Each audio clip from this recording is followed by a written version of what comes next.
Hello, how are you all? I have another video for you. It poses a question. Let me start off with a question. Have you all read this article in Newsday? It came out Wednesday, May 13th.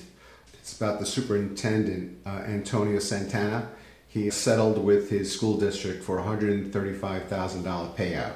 He's from Central Islip. And it was a huge shortfall for their budget. And this has been the ruckus that's been going on for quite a while. Have there been other superintendents that ran amok? I think we all can agree we've read articles on Newsday regarding superintendents settling because of malfeasance, some even corrupt behavior. My own goddaughter went to Roslyn, where a movie was based on the corruption there back in 2010, 2011, called Bad Education. I highly recommend it.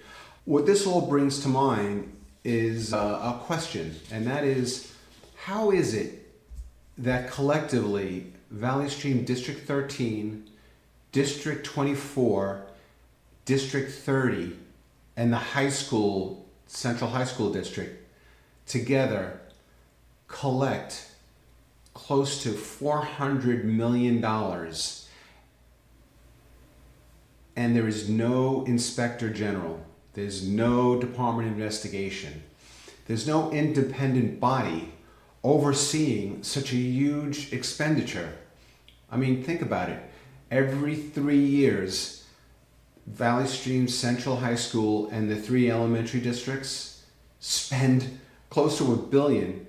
Check that. They spend over $1 billion going forward every 3 years. Every 3 years, they're going to be spending over $1 billion. Yet our children are performing, on average, 20 points lower than schools in Roslyn, schools in Jericho, Great Neck, you name it. There's quite a few good schools. And in the last Newsday report card of 24-25, those schools, their children were reading at a proficiency level or better at a rate of 80%, 81%, 82%, where Valley Stream District 13 is at 62%. That means 38% of our students are failing. They're not reading at grade level, and their mathematics are not up to par either. They're at a failing level.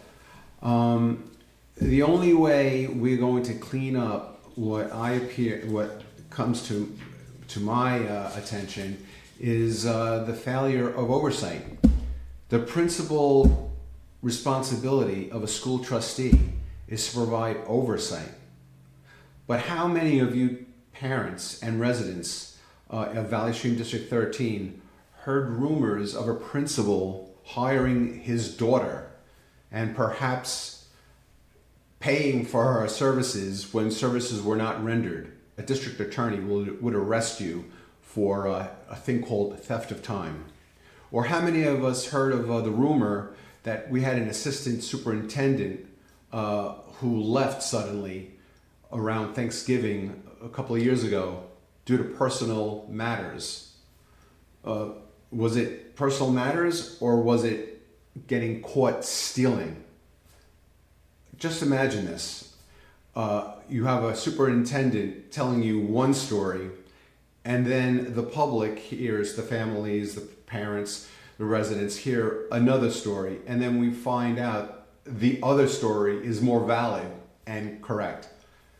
The bottom line is, I'm just calling out a question, and that is, don't you think we need to have an independent body of the school district to provide oversight? Back in the 80s and 90s, there was an office that actually provided oversight of the city school system. And there was one gentleman, year after year, he would come out with these investigations, ending up with people getting arrested, thrown in jail. And he was an inspector. He was basically a general inspector for the school system. And it's my memory serves correctly, I think they retired him, and afterwards they ended that whole office. Actually, I think I kept the article when that gentleman passed away. I think I have that somewhere in my folders. But in any event, I think it's a long time overdue that the board, perhaps all three school boards, after all, 13, 24, and 30, we have the same union, teachers in the same union. We coalesce against the same coalesce along the same contract.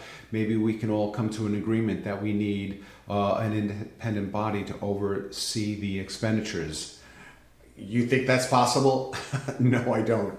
But it is something for parents and the residents of District 13 to realize that there's something intrinsically wrong. If we don't have an active school board providing oversight, abuse can take place and things can get out of control.